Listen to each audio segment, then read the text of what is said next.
Muy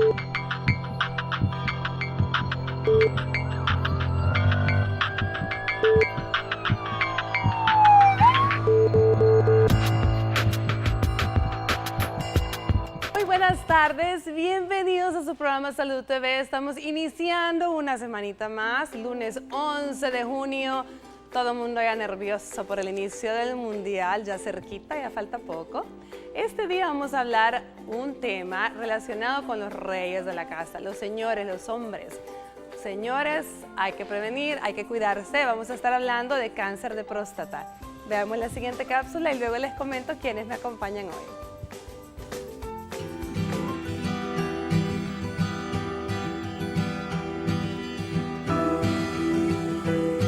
La próstata es una glándula que se encuentra debajo de la vejiga y produce líquido para el semen.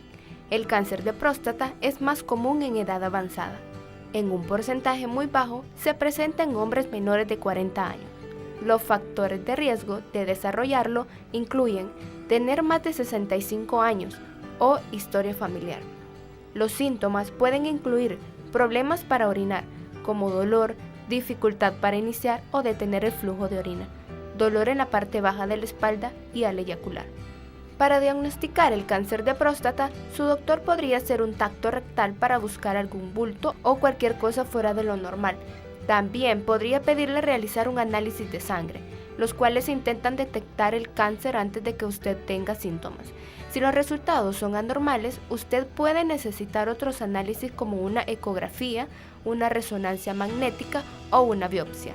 El tratamiento del cáncer de próstata suele depender de la etapa de este y se determina según cuán rápido esté creciendo y cuán diferente se ve el tejido alrededor de la glándula.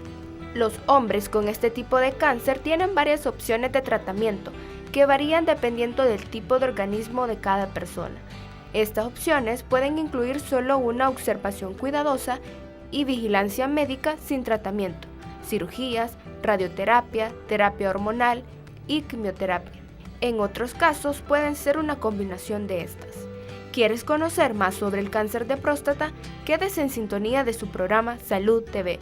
Nuestros especialistas estarán hablando sobre este interesante tema. Acompáñenos.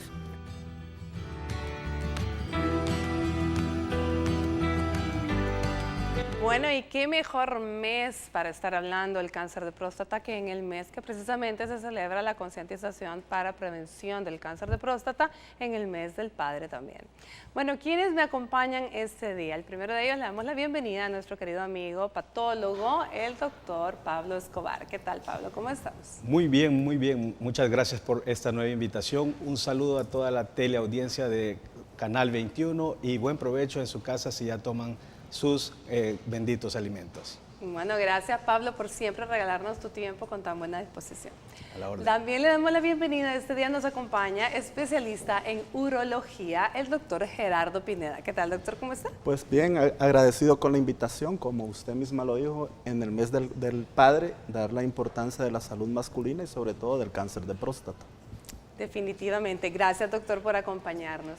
Bueno, escuchamos un poquito ya en la cápsula, un poco de información acerca del cáncer de próstata, pero para aclarar y recalcar conceptos, doctor Pineda, me encantaría que nos repita quiénes pueden tener cáncer de próstata, cuáles son los factores de riesgo. El cáncer de próstata es una enfermedad que lógicamente la padecemos los hombres, en la cual el principal factor de riesgo es la edad. Se dice que los hombres a partir de los 60 años tenemos 50% de probabilidad de padecer cáncer de próstata. Y hombres arriba de 70 años, 70 a un 80% tenemos probabilidad de padecer cáncer de próstata. Es altísimo, doctor. Bastante alto, de hecho igual aquí en El Salvador el porcentaje es bastante alto. Cosa que ha venido cambiando, pues hoy con la tecnología el diagnóstico es un poco más fácil. Entre los factores de riesgo, ya mismo lo mencioné, el principal factor de riesgo es la edad. A mayor edad, mayor riesgo de cáncer de próstata. Otro segundo factor de riesgo importante es la familia. Si mi papá, abuelos o tíos en línea directa padecen de la enfermedad, nuestra probabilidad de padecer es 15 veces más alta con respecto a la población normal. El cigarro es otra de las enfermedades que predisponen al cáncer de próstata, la obesidad, el sedentarismo y las dietas ricas en grasas, en carnes asadas, etcétera, son otros de los factores predisponentes demostrados que pueden llevarnos a padecer de esta enfermedad. ¿Las carnes asadas o en general las carnes rojas? En general las carnes asadas son las que últimamente han descubierto que predispone al cáncer de próstata. Qué interesante, fíjense bien, estamos hablando entonces factor edad, es impresionante, es altísimo, Bastante. porque arriba de los 50 años, 50%, o sea, la mitad de la población. Exactamente. Y arriba del 70 años, 70-80% de la población. Y obviamente a eso agréguele el riesgo individual que usted puede tener si en su familia existió alguien o existe alguien que tuvo o tiene cáncer de próstata, es un 15% extra. Y en nuestro país otro factor importante es la raza. Los latinoamericanos tenemos predisposición a cáncer de próstata. Lógicamente nosotros salvadoreños pertenecemos a Latinoamérica y es otro factor de riesgo extra para la enfermedad. Y fíjense bien, nuevamente obesidad, nuevamente sedentarismo y nuevamente aparece el tabaquismo como factores de riesgo asociados a otro cáncer. Lo hemos hablado en múltiples ocasiones, sobrepeso y obesidad no nos traen nada bueno y son factores de riesgo común para un montón de cánceres, ya nos va a explicar aquí también nuestro amigo patólogo, pero sin embargo este no es la excepción. Y a eso agreguémosle las carnes rojas, así que bueno, a consumir más verduras, a consumir más carnes blanquitas, más pastas, ¿verdad? Y a tratar de cuidarnos más en general. Estos entonces son los factores de riesgo para cáncer de próstata. Bueno, hablemos un poquito qué encontramos en patología. ¿Existen diferentes tipos de cáncer de próstata, Pablo? Bien. Importante también es hablar de la forma de detección del cáncer de próstata, porque cuando ya hablamos de la biopsia, pues sí, en efecto, el más frecuente, que nos hablaba el doctor Pineda, es el adenocarcinoma prostático, pero podemos tener otras variantes que también son de más riesgo, pero afortunadamente dan cuenta de un menor porcentaje. Por ejemplo, podemos tener cánceres mixtos en próstata, que algunas veces de ellos incluso se han originado en otros órganos, por ejemplo, la vejiga urinaria. Podemos tener también linfomas en la próstata, que gracias a Dios son muy poquísimo frecuentes. Pero cuando hablamos de adenocarcinoma prostático, que es el 85% de los tumores de próstata corresponden a adenocarcinoma. Y aquí la clasificación va de los bien diferenciados a los pobremente diferenciados. Eso lo vamos a determinar en la biopsia de próstata. Hay varios tipos de cómo obtener las biopsias de próstata. Creo que más adelante en otro de los segmentos lo vamos a estar comentando a extensión. Pero para contestarte tu pregunta, cuando tenemos el adenocarcinoma prostático, le va muy bien a nuestros pacientes cuando decimos que adolece de un adenocarcinoma bien diferenciado. ¿Y en qué consiste la buena diferenciación? Es que esta lesión es tan parecida a las glándulas que le han dado origen. La próstata es una glándula que, entre otras cosas, funciona para producir y almacenar el líquido que conduce a los espermas. Hablamos del líquido del semen, del líquido seminal. Y hay otras dos glandulitas que están sobre la glándula prostática, que son las glándulas seminales, que es ahí donde se produce pues este jugo seminal que va a ser el que pasa por la próstata y luego se excreta pues por el pene. Cuando hablamos de adenocarcinoma prostática, la biopsia es fundamental para determinar el subtipo de lesión que tenemos, la gravedad y también otro factor que se vuelve un factor pronóstico, y es la invasión a las estructuras nerviosas. Porque a diferencia de otro tipo de adenocarcinomas de otros órganos de la economía, el adenocarcinoma de próstata tiene una fluidez o una avidez, voy a decirlo, por viajar aledaño a los nervios. Eso es importantísimo que el reporte de biopsia del patólogo lo incluya. La invasión vascular, la invasión linfática, pero sobre todo la invasión perineural. De ahí que uno de los sitios donde se dan las metástasis de adenocarcinoma prostático son la columna lumbar, cráneo y cerebro. ¿Por qué? Porque este cáncer, este tumor, esta neoplasia, viajó aledaña a las estructuras nerviosas. Muy interesante, Pablo. Y esa era mi siguiente pregunta. ¿Qué es más frecuente, el cáncer de próstata primario o metastásico? El metastásico, muy bien. Adenocarcinoma prostático es lo más común que tenemos. 85% de las lesiones de próstata es un tumor originado en la glándula prostática como tal. El otro 15% dividido entre los tumores menos frecuentes, siempre primarios de la próstata y seguidamente de las metástasis. ¿Cuáles son los órganos que dan metástasis a próstata? Vejiga urinaria y tracto gastrointestinal inferior. ¿Por qué? Por la cercanía de los órganos que ahí están. Llámese el colon, llámese recto, etcétera, etcétera. Incluso uno de los procedimientos que lo decía, lo vamos a hablar más adelante, la toma de biopsia o bien puede ser por la uretra peniana o por la pared abdominal inferior o por la vía rectal. Cuando nos vamos por vía rectal, siempre perforamos la mucosa rectal. Entonces ahí muchas veces encontramos lesiones que se han originado en recto, que no se tenían ni la más mínima sospecha de que existía esta lesión. Bueno, muy interesante, definitivamente. Vamos a hablar más al respecto cuando volvamos de la siguiente pausa. Ya volvemos.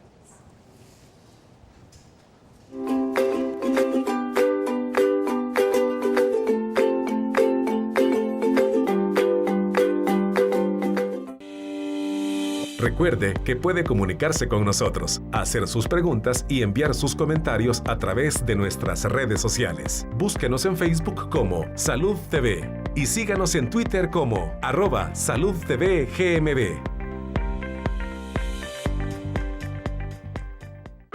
Ante el reciente incremento de casos de fiebre tifoidea, Salud TV te recomienda: si presentas fiebre, diarrea, malestar general, dolor de cabeza y vómitos, acude al centro de salud más cercano y por ningún motivo te automediques. Este es un mensaje de Salud TV. Prevengamos la fiebre tifoidea. Canal 21. Tome el control.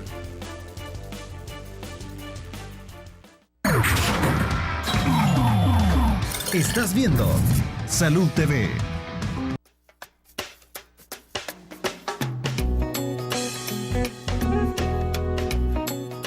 Bueno, hay que hacer el examen de la intercopatía, parece, y también hay que evitar mucha comida chatarra porque es lo que produce la enfermedad. El de sangre es más probable, que es más seguro de saber la enfermedad. Tacto rectal. Ver el examen de sangre. Primeramente tiene que ser el examen de sangre, digo yo, para ver en qué forma se encuentra uno. Tacto rectal, y según dicen de que ahora lo están haciendo con algo de tipo láser o algo así.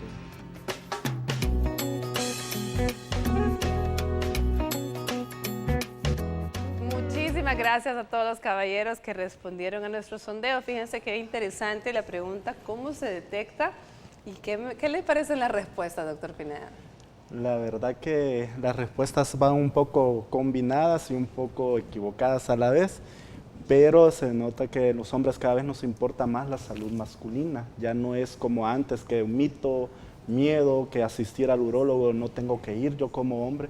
Al contrario, hoy miramos que con la tecnología la gente tiene acceso a la información y eso facilita buscar ayuda médica.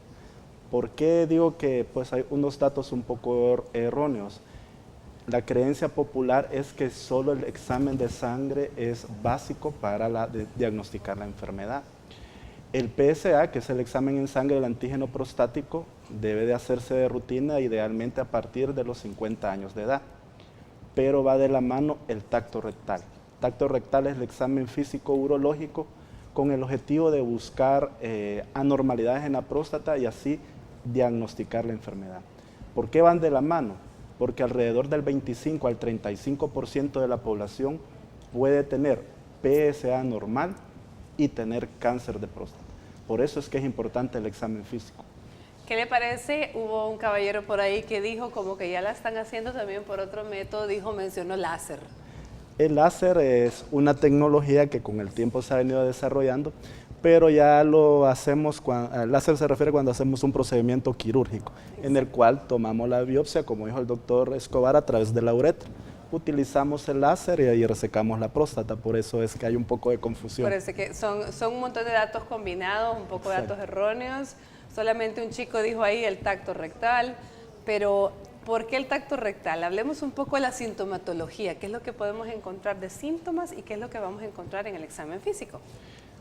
Como toda enfermedad relacionada con el cáncer, los primeros síntomas son inespecíficos, es decir, son síntomas generales, leve dificultad para orinar, ardor al orinar, el paciente refiere que le cuesta iniciar a orinar, que se levanta muchas veces a orinar en la noche, son como parte de los síntomas generales inespecíficos que nos puede dar en otra enfermedad conocida como HPV, hiperplasia prostática benigna.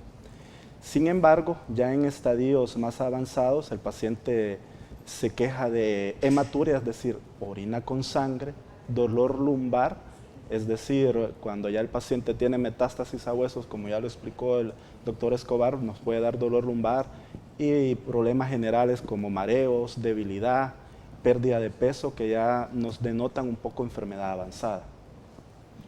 Qué terrible, realmente no vamos a esperar a tener dolor lumbar y a estar orinando con sangre. ¿Qué cuesta hacernos un chequeo que, bueno, a mi juicio 50 años, pero últimamente se dice mejor a los 40, ¿no?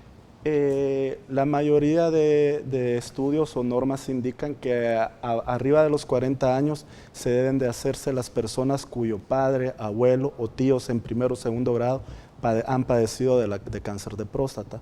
¿Por qué? Porque Papá, abuelo y tíos. Y tíos. Okay. ¿Por qué? Porque ya hablamos que ellos tienen 15 veces más probabilidad de padecer cáncer de próstata.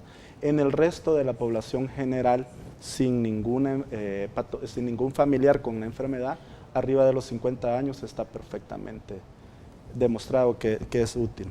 Arriba de los 50, muy bien. Ahora, evaluación por urólogo, ¿a qué edad? A los 50 años. Idealmente la evaluación de la enfermedad prostática debe ser dada por un urólogo, porque es nuestra especialidad y hay varios detalles que quizás otras personas pueden pasar por alto y para nosotros no. Qué interesante. Esto es una buena noticia para todos aquellos señores que ya llegaron a la edad interesante de los 40 años, a los que siempre les hemos dicho, bueno, a los 40 toca la evaluación por el urólogo y siempre se andaban ahí haciendo un poquito los locos por aquel temor y aquel montón de mitos de la evaluación rectal. Pues suena buena noticia, si no hay factor de riesgo pueden hacerlo hasta los 50. De hecho, hay otra manera fácil también, por decirlo así, en pacientes jóvenes de 40 años de edad, van a una única evaluación, se realizan el PSA, el examen en sangre y el tacto rectal. Si el PSA se encuentra abajo de 1, perfectamente podemos esperar 10 años y no se ha demostrado que no hay ninguna probabilidad de padecer cáncer de próstata en ese periodo. Ah, muy bien, eso suena mejor todavía, porque entonces a los 40 años usted va, se toma la prueba del antígeno prostático, se hace la evaluación por el urólogo y si el resultado a ese momento es negativo, usted sabe que los próximos 10 años está libre de cáncer de próstata. Exactamente. Está Da muy tranquilidad. interesante. Le da un poquito más de tranquilidad. A ver, a ti, ¿cómo te conviene más la biopsia? Perfecto. Esa pregunta siempre nos encanta a los patólogos porque hay que recordar que si bien es cierto, la clínica es importante, los datos que el paciente arroja, los antecedentes clínicos, lo que sella el diagnóstico de adenocarcinoma de próstata es la biopsia.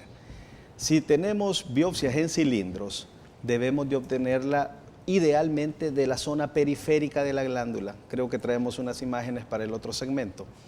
En la zona periférica de la glándula prostática es donde se encuentran la mayor cantidad de asiento de adenocarcinoma de próstata. Entonces, si son cilindros, si es por medio de una pistola que hemos obtenido estas biopsias, que son como por aguja, tenemos que mandarlas identificadas como lóbulo derecho y lóbulo izquierdo. A su vez, si podemos identificar también cuáles corresponden al ápex o a la base de la próstata, mucho mejor. ¿Qué significa esto? Biopsias del lóbulo derecho, del ápex, de la base, biopsias del lóbulo izquierdo, del ápex y de la base, porque así vamos a ayudarle al colega urólogo diciéndole exactamente el sitio donde ha ocurrido el cáncer de este paciente. ¿Por qué? Porque hoy las cirugías y los adelantos que hemos tenido nos permite ir no por toda la glándula, sino por la porción afectada. Porque no solo quitar la glándula es la respuesta, sino más bien, si se le puede pues conservar parte de ella, muchísimo que mejor. ¿Cómo las queremos? Identificadas en líquido fijador que es la formalina. Todos los laboratorios de patología lo poseemos y así que podemos hacerle llegar la cantidad que necesiten. Eso es cuando es por pistola, pero cuando la biopsia se ha obtenido por RTU, resección transuretral, son unos granitos como el tamaño de un granito de maíz o de arroz o de cualquier grano básico, que nos va a llegar en un frasco con formalina, esas biopsias casi nunca las toman por sospecha de adenocarcinoma, sino por otra patología de la próstata. Y ahí creo que valdría la pena en este momento comentar que también hay patología benigna de la glándula prostática. Hablamos de la hiperplasia prostática, que le ponemos un apellido benigno, está de más, pero así lo usamos, HPV, hiperplasia prostática benigna. Es una de las causas de benignidad de la próstata que nos causa alteraciones a nosotros los hombres. ¿Cuál es la primera alteración? Reducción del flujo o calibre de la micción. Es decir, en palabras de buen salvadoreño como somos, se nos hace más delgadito el chorro o nos cuesta ir a hacer la descarga. Llega menos lejos. Sí, llega menos lejos. Buen punto. Entonces, cuando eso nos está ocurriendo, son estos granitos los que nos llegan para estudio y nosotros vamos a hacer la determinación si no hay nada de malignidad y si lo que estamos observando nada más es un proceso reactivo hiperplásico. Mira qué interesante, porque lo que mencionaste es de cómo les conviene que les rotulen bien las biopsias. Esto es buenísimo, que todos los colegas urólogos pues estén hablando el mismo idioma, porque no solamente es bueno para el patólogo, sino pues obviamente para el paciente. Exacto. Y también para el mismo cirujano, porque ya sabe a dónde va a ir dirigido el tratamiento, ¿no? Así es. Entonces eso es muy interesante. Hablemos un poco de esta hipertrofia prostática benigna a la que nos está hablando Pablo. Como ya lo adelantaba el doctor Escobar, la próstata son 3 entidades que puede padecer. Prostatitis, que es la inflamación, hiperplasia prostática benigna y cáncer de próstata. La prostatitis es un proceso infeccioso que generalmente se da en pacientes jóvenes sexualmente activos. La hiperplasia es el camino hacia el cual nos dirigimos la mayoría de hombres, que con la edad la glándula comienza a crecer. Si la glándula comienza a crecer, da los síntomas tanto obstructivos y irritativos, que hoy se llaman son síntomas de vaciamiento. Son los que el doctor Escobar mencionó: chorro delgado, ya no orina lejos. El paciente refiere: me levanto 5 veces en la noche, siento que voy al baño y no vacío completamente la vejiga, siento que me cuesta comenzar mucho la micción, que me tardo mucho. Son las quejas comunes que los pacientes refieren. Como el mismo término lo dice, esto es una enfermedad benigna, que nada más denota un crecimiento no tumoral de la glándula, y por lo tanto, como es un crecimiento, obstruye la salida de orina de la vejiga y eso nos da la mayoría de síntomas que ya mencionamos. Muy bien. ¿Tendrá algo que ver en este caso la disfunción eréctil? ¿Podrá ser uno de las sintomatologías o no tiene nada que ver? La verdad que la disfunción eréctil puede comportarse de una manera diferente. Sin embargo, del 6 al 10% de los pacientes con hiperplasia prostática padecen de disfunción eréctil. Sin embargo, como hemos mencionado con la tecnología, hay tratamientos médicos que se pueden dar simultáneamente una sola pastilla para ambos problemas, tanto por la hiperplasia prostática como la disfunción eréctil. Entonces, para eso tenemos un par de tratamientos que se pueden dar y perfectamente solucionamos ambos problemas. Lo único pues que tiene que pasar por el estrés de la biopsia. ¿De igual forma siempre se toma biopsia o en estos casos no? Las indicaciones de la biopsia son bien precisas, son 2 básicamente: tacto rectal anormal o PSA normal o antígeno prostático anormal. Hay otras indicaciones de las cuales los urólogos son un poco más específicas, pero las indicaciones generales son 2: antígeno prostático anormal y tacto rectal anormal. Por eso es que mencionamos que ambos van de la mano. No podemos tomar decisión solo con el PSA. De hecho sí se puede, pero no es lo ideal. No es lo ideal. No es el protocolo, llamémoslo así. Exactamente, no es lo ideal. Tiene que ir de la mano del examen físico como de los exámenes para dar un mejor pronóstico incluso de la enfermedad. Excelente. Bueno, ¿qué les parece si ahora vamos a relajarnos un poquito con esos tips para realizar yoga de Leanic Borlasca en nuestra sección de Peace and Yoga? Y ya volvemos.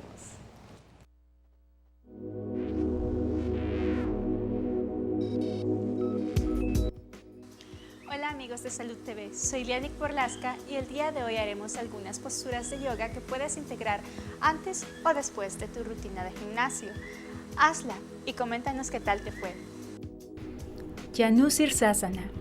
Siéntate con las piernas estiradas y la espalda recta. Ahora lleva tu pie izquierdo contra el interior del muslo derecho. Inhala y levanta tus brazos sobre la cabeza y exhalando, dobla tu tronco hacia adelante hasta que alcances tu pantorrilla, tobillo o pie. Procura mantener la espalda larga y los hombros al mismo nivel y relajados todo el tiempo. Sostén algunas respiraciones profundas y cambia de lado.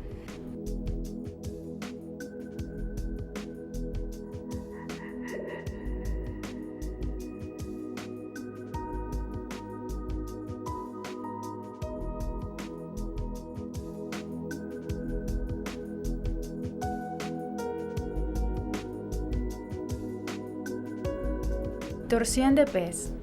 Desde la postura anterior, eleva la rodilla y mueve tu pie hasta que esté a la par de la pierna estirada. Inhala para elongar tu espalda y exhala para abrazar la pierna con el brazo opuesto al mismo tiempo que mueves el otro brazo hacia atrás. Siente la torsión y sosténla relajando tus hombros y respirando profundamente. Pavarita Parsvakonasana 2. Las piernas separadas a un poco más de 1 metro y cruza tus manos detrás de la espalda. Con la exhalación siguiente, dobla tu tronco hacia adelante hasta llegar lo más abajo posible, siempre manteniendo tu espalda recta y las manos con un agarre firme. Estira los brazos atrás de tu cuerpo. Sostén la postura algunas respiraciones fijándote en que no se tense tu nuca. Para incorporarte, mira hacia adelante y con piernas fuertes y abdomen contraído, eleva tu tronco, cuidando de mantener la línea recta hasta estar de pie nuevamente. Baddha Konasana. Ahora sentados en el suelo, lleva tus pies juntos, tómalos con las manos y elonga tu espalda. A continuación, flexiona tu tronco hacia adelante y sostén la postura concentrándote en la respiración profunda y en la relajación de tus hombros y nuca. Gato.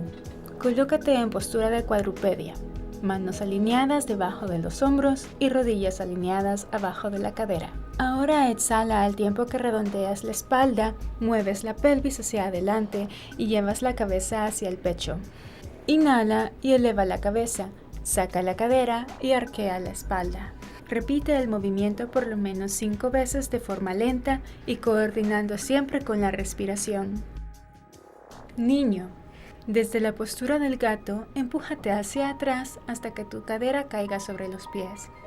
Apoya tu frente en el suelo o sobre tus manos y relaja todo tu cuerpo.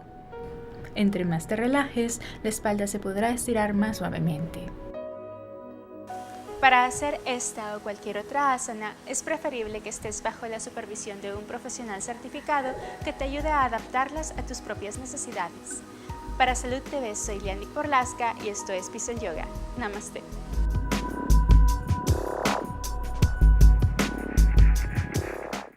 Ante el reciente incremento de casos de fiebre tifoidea, Salud TV te recomienda: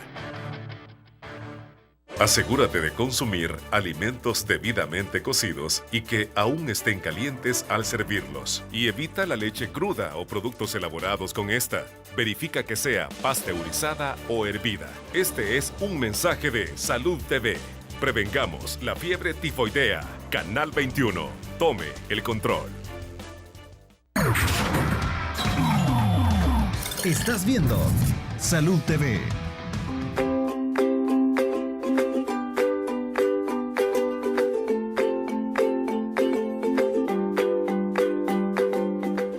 Muy buen provecho a usted que está almorzando. Disfrute de sus sagrados alimentos en compañía de esta lluvia tan maravillosa que estamos teniendo.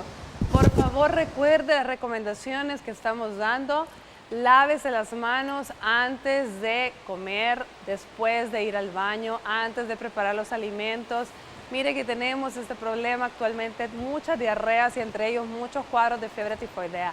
Así que la única forma de cuidarnos es la prevención y esa está en nuestras manos. Bueno, el día de hoy estamos hablando cáncer de próstata. Ya hablamos un poquito los signos, los síntomas que son inespecíficos, los tipos de cáncer. Pero ¿qué pasa cuando a usted de pronto le aparece aquella promoción? Vaya a tomarse el PSA porque este mes está en oferta. ¿Cuáles son las recomendaciones para tomarnos ese PSA? Perfecto, esa es una buena pregunta para ayudar a todos nuestros amigos televidentes que tomen en cuenta ciertas recomendaciones antes de asistir a una toma de PSA. La toma de PSA o antígeno prostático específico, por sus siglas en inglés, se obtiene de una forma como obtener una muestra de sangre. Pero tenemos que tener cierto cuidado. Número 1, no tener relaciones sexuales por lo menos 72 horas antes de hacernos la prueba. ¿Qué quiere decir? Que si ayer tuve pues relaciones con mi pareja y hoy veo la promoción del PSA, no puedo ir y hacerme el examen. Tengo que esperarme 72 horas antes. ¿Por qué? El hecho de que haya sido sometido a una relación sexual aumenta mis niveles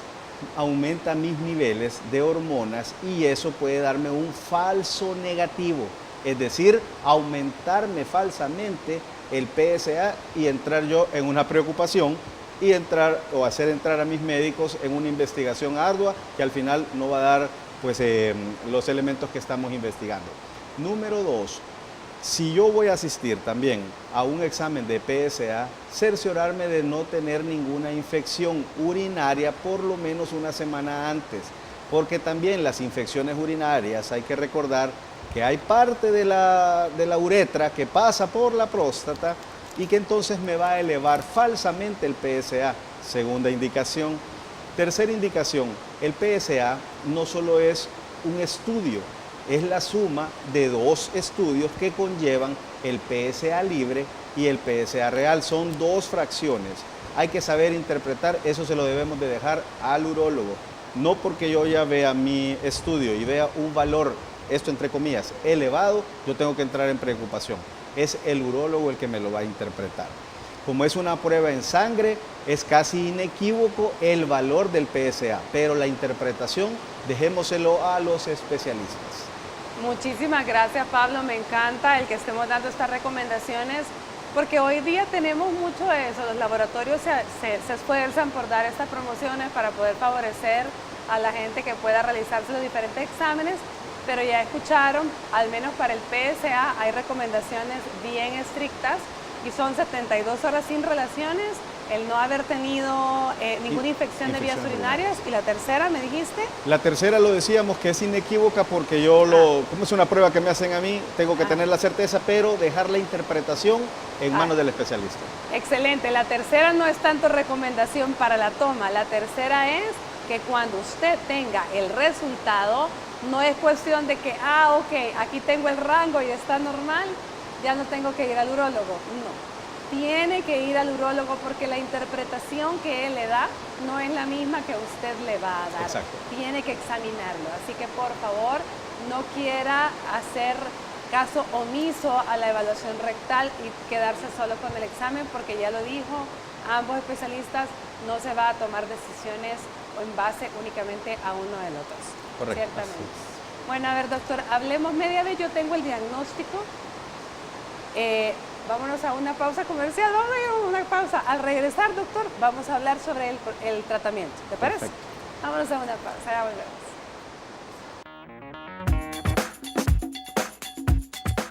Buenas tardes, amigos de Salud TV. Soy Manuel Novoa, médico nutriólogo, y este día platicaremos de cáncer de próstata y cómo la alimentación puede afectar su desarrollo.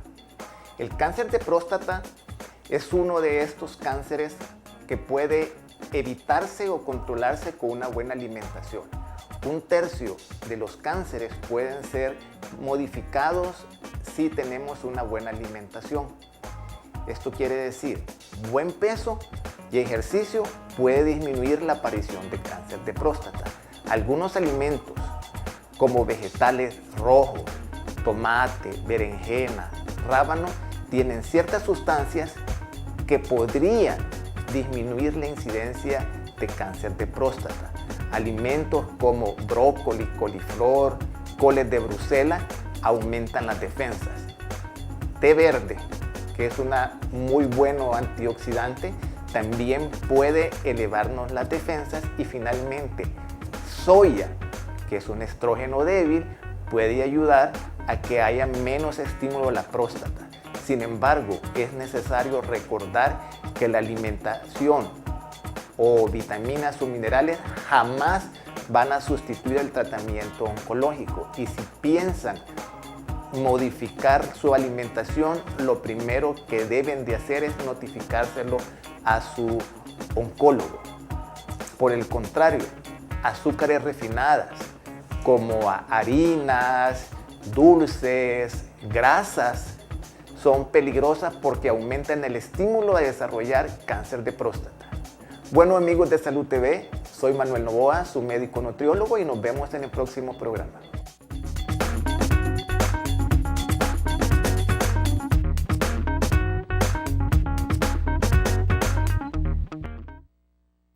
Ante el reciente incremento de casos de fiebre tifoidea, Salud TV te recomienda: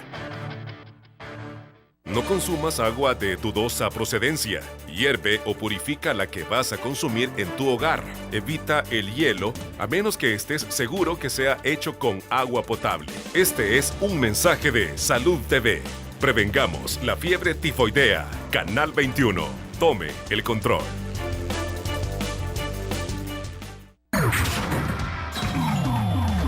Estás viendo Salud TV.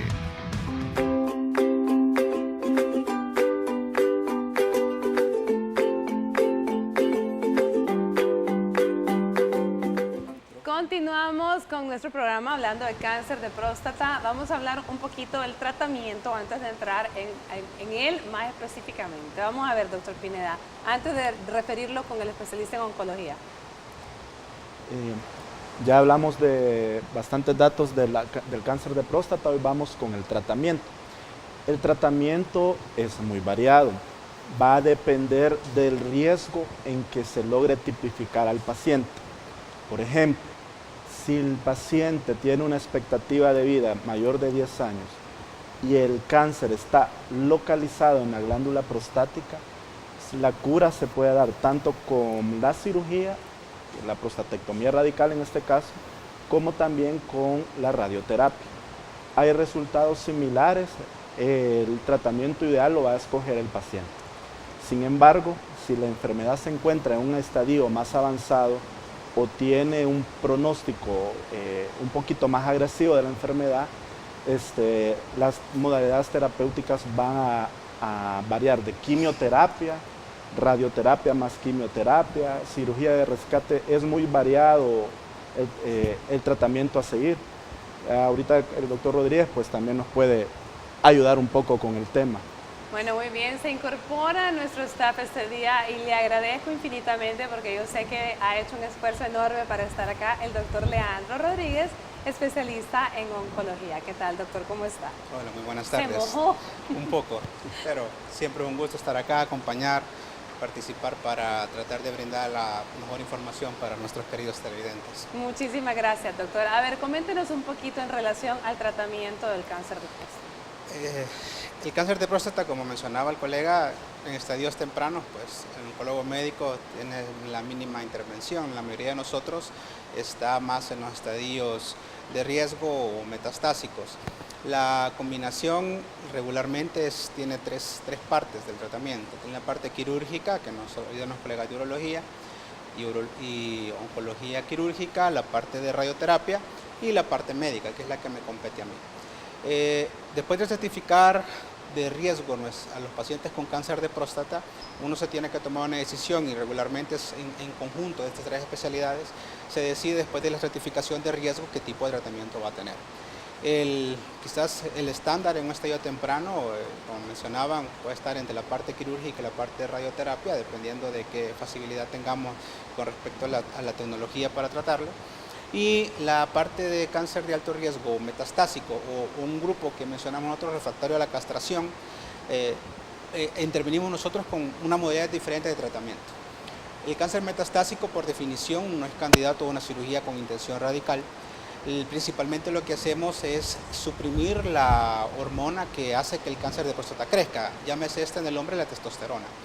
Casi un 80-85% se produce en los testículos, por eso es que tradicionalmente el tratamiento ha sido una amputación de los testículos. La parte de la castración quirúrgica ha sido por año quizás el estándar de tratamiento. De un 15-10% más o menos de la misma testosterona se puede producir en otra parte, por ejemplo las glándulas suprarrenales. Hay una forma médica de hacer el mismo efecto de la castración mediante medicamentos que bloquean de manera central estas hormonas. Un ejemplo puede ser leuprolide, en combinación con bicalutamida, que da un efecto muy similar, bueno, casi igual que el de una castración farmacológica, con unos resultados muy similares. Puede mantener al paciente estable un promedio de año o 2 años con niveles de testosterona en castración. Y ese es el seguimiento que damos. Aparte de medir el PSA, medimos el nivel de testosterona.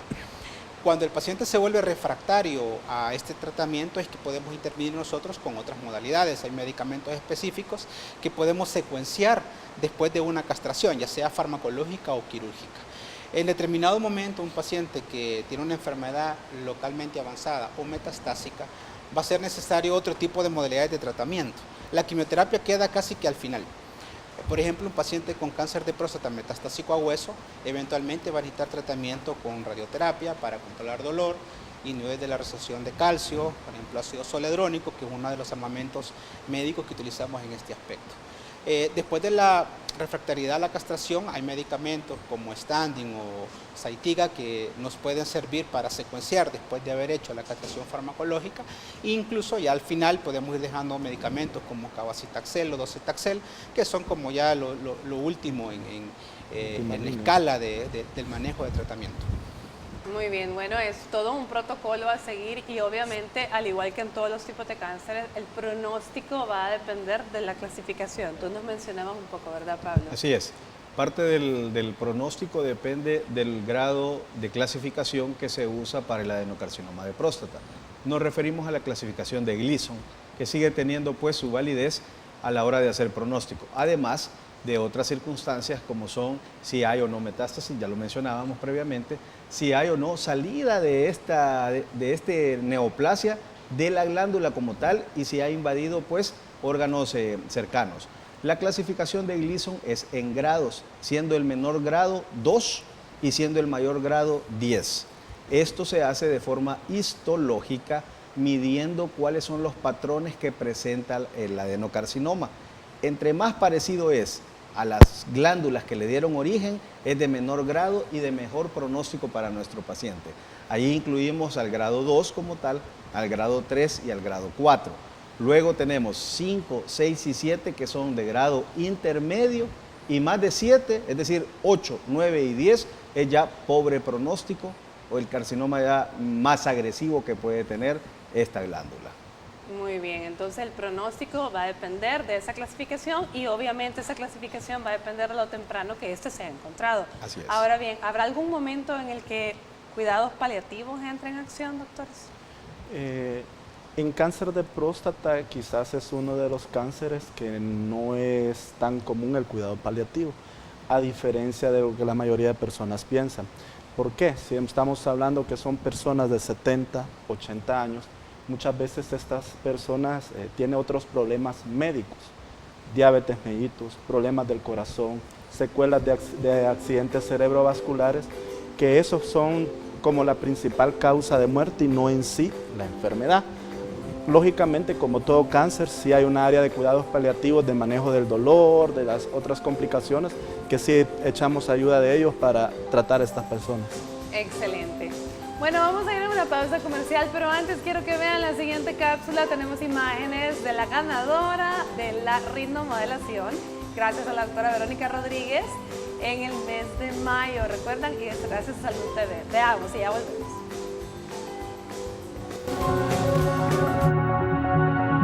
Soy Senia Carolina Orellana, soy la ganadora de la ritmomodelación gracias a Saronius y Salud TV.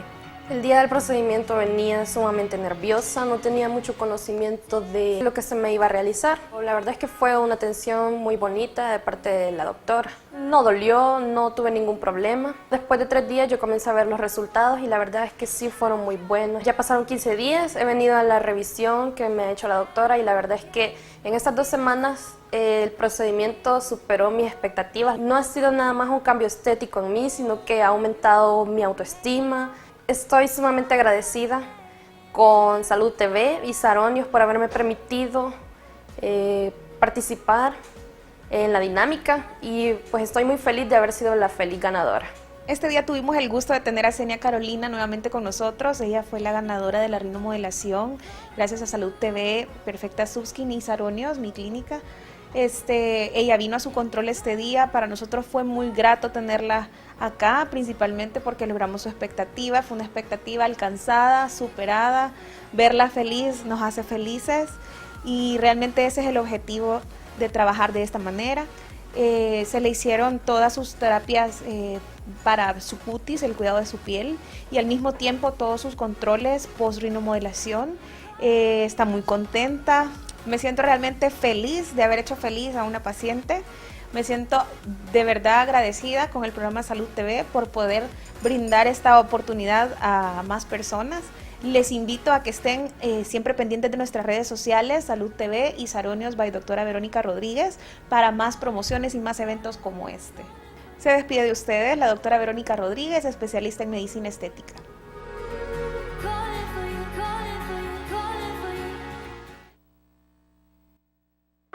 Ante el reciente incremento de casos de fiebre tifoidea, Salud TV te recomienda: si presentas fiebre, diarrea, malestar general, dolor de cabeza y vómitos, acude al centro de salud más cercano y por ningún motivo te automediques. Este es un mensaje de Salud TV. Prevengamos la fiebre tifoidea. Canal 21. Tome el control.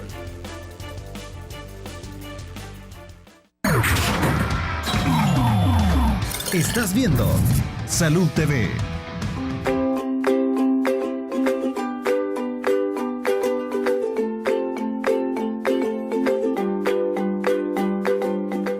Gracias por continuar con nosotros. El doctor Leandro nos comentaba durante el corte que hay estadios que no se les da tratamiento, pero para que nos explique la población, escuche, doctor, cuéntanos. Regularmente cuando se hace el diagnóstico de cáncer de próstata lo estratificamos en riesgo, basándonos en el valor del PSA y basándonos en el score de Gleason reportado por patología. Hay una clasificación que es de muy bajo riesgo, que usualmente es un paciente que tiene 70, 80 años, ya nos mencionaba el colega que puede tener múltiples comorbilidades, puede ser hipertenso, diabético, y como la estratificación de riesgo es baja, lo que me traduce a mí es que el paciente puede pasar hasta un periodo de 10 años sin que el cáncer crezca. A ese grupo seleccionado de pacientes no se requiere mayor intervención más que una vigilancia activa, estar controlando niveles de PSA, estar haciendo tactos rectales para ver si hay crecimiento o no, estudios de extensión. Por si alguna vez algún paciente que reúne esas características no se tiene que sentir incómodo, tiene que tener suficiente confianza con su urólogo tratante para estar llevando este tipo de seguimiento. Muy bien, entonces esto es en los casos en los que las PSA, ¿cómo salen? PSA bajo de 10 con un score de Gleason bajo, y claro, con estudio de extensión que demuestra que es un cáncer localizado. Que es un cáncer local. Sí. En ese caso ni siquiera cirugía. Vigilancia nada. Activa, no. Pero eso es algo que se tiene que discutir con el médico tratante y el paciente, porque claro, quiere mucha responsabilidad en cuanto al seguimiento de ambas partes. Muy interesante. Bueno, vamos a ver, yo quisiera, ya nos va quedando poco tiempo, quisiera que cada uno de ustedes nos vaya dando sus conclusiones y recomendaciones finales. Doctor, comencemos contigo. Yo creo que de mi punto de vista urológico la principal recomendación que puedo dar es que en el mes del padre concienticemos a nuestros hermanos, a nuestros papás, a nuestros abuelos que consulten. El cáncer de próstata a nivel mundial se está convirtiendo en la primera causa de enfermedad en el hombre. Entonces, creo yo que la mejor manera de premiarlo es brindándoles salud. Informémoslos y hagámosle conciencia que lo ideal es que consulten. Muy bien, muchísimas gracias. Pablo, tu mensaje final. Bueno, mi mensaje desde el punto de vista pues, médico y también desde el punto de vista del patólogo, decirle a la población que prevengamos. Es más importante prevenir que curar. lo oíamos en la cápsula, muy interesante, cuáles son aquellos alimentos que nos van a ayudar a prevenir el aparecimiento de este tipo de lesiones. Y si ya las tenemos, cuáles son los alimentos que debemos de evitar para pues no favorecer el aparecimiento o crecimiento de este tipo de lesiones. Busquemos a un buen patólogo y a un buen grupo de especialistas que se encargue de nuestra salud. Saludos a todos, que Dios les bendiga. Muchísimas gracias a los tres, de verdad ha sido un placer tenerlos por acá. Gracias, Leandro, por su esfuerzo, a los tres por acompañarnos. Doctores, un gusto. Gracias a ustedes. El día de mañana, como lo habíamos anunciado, estaremos tocando el tema de fiebre tifoidea, así que por favor no se lo pierdan. Por hoy les deseo un lindo inicio de semana. Disfrútela, disfrute de la lluvia, véale lo positivo a la vida, dele gracias a Dios y que Dios los bendiga.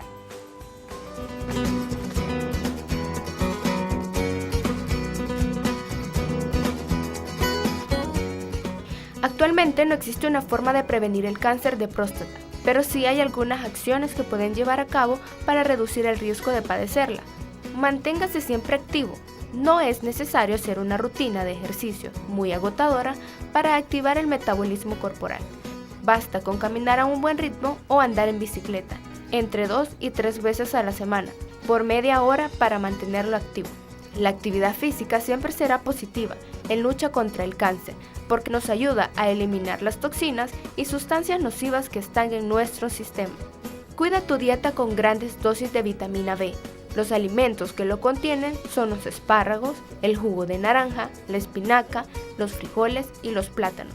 También te recomendamos que incluyas en tu dieta el tomate, que por sus nutrientes se ha vinculado a un riesgo menor de cáncer. Realizarse el examen del tacto con un especialista para que sea capaz de poder palpar la próstata y en base a su consistencia y contextura puede detectar si existe posibilidad de un cáncer. Este examen debe realizarse anualmente a partir de los 40 años, ya que también puede ayudar a detectar otros males como las hemorroides, sangrado en el tracto digestivo o el cáncer colorectal.